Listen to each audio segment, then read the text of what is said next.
In this video, we're going to look at how to cut cards. So in order to do this, we're first going to start by opening up a Debate Learning template, or whatever template you're using under this system. I think we'll begin by looking at all the different headers that sort of exist, including pocket, hat, block, tag, and analytics that are available inside of the system. So first, the first one we'll talk about is a pocket. So you can either click the pocket button, or you can press Control 1, and it will shift over there and provide a pocket for you. The hotkey for hat is Control 2, and you can just press the button up there if you want to, and it will look like that. Control 3, or clicking the button up there, will come off as the block. Then Control 4, or clicking up here for the tag, will provide you the tag function of it. And then Control 5 will unify all of the card text to make it all the same Times New Roman, all the same size, etc. And Control 6 will be the analytic. If you are using the save without analytic feature, this is an important thing to do for all of your analytics. So I've kind of shown you the hotkeys for those and how that sort of operates there. I want to show you two examples of how you can organize files. First example is my Big Buddhism file. It's sort of my master file that I use.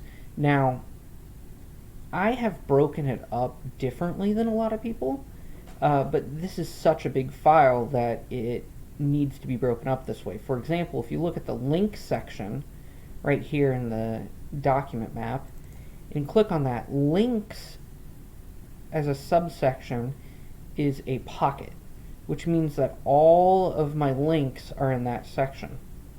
And then my hats are all the different categories that exist. And then if you look here, we've got links to policies and impacts, which is the hat, and then we've got a multitude of different block settings there inside of there. And you can find different cards inside of here as well. So if we click on legal system, you can see that there's a multiplicity of cards that exist inside of there. So for big files, it's the way I organize it, by argument section instead of anything else. But when it's a smaller file, for example, this file right here is a file to use in debates that I wrote last year, and so up here we've got a pocket of top level, and then I don't have a hat there, I just have the block title for the 1 in C, but then I use pockets for my 2 in C blocks. And if you look over here, the 2AC blocks have that, and then as their pocket, and then in their hat, I've broken it down to always read these blocks, answers to, and one of the authors we read a lot has some indites, so they got their own section as well. And so under the always, you see the block title of 2 in C overview, and you see link section. Answers to has a bunch of different block titles going on there. So essentially you can see how using the pocket hat block system can shift depending on what kind of file you're writing, and so you can do that however you need to and what makes most logical sense or what your coach says you should do. So just know that those are the hotkeys for it, and the buttons up there also exist. So here what we're going to do now is I'm going to show you an example of cutting a card. I have picked this article right here, which indicates that the CIA got involved in French philosophy and used it to undercut critical thought.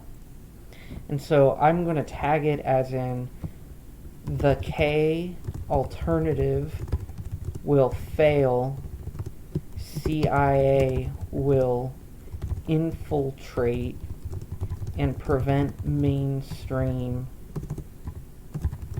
adoption of ideals. And I did that. I pressed Control 4 and made the tag setting there, and then put that into there. So the next thing I'm going to do is I'm going to grab the author so I can do my citation. And so if I just click Control V, it's going to come off like that. But instead, if I press Control Shift V, it will come off in the format that I'm wanting it to come off as. And so I can do it that way. And then I'm going to grab the rest of the citation.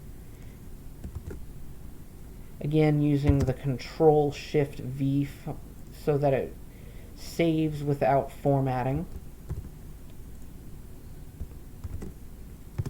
That way that I don't have to go back and constantly reformat it so that it looks good inside of there. And that's the same thing you're going to want to do for cards as well. So I've decided that from here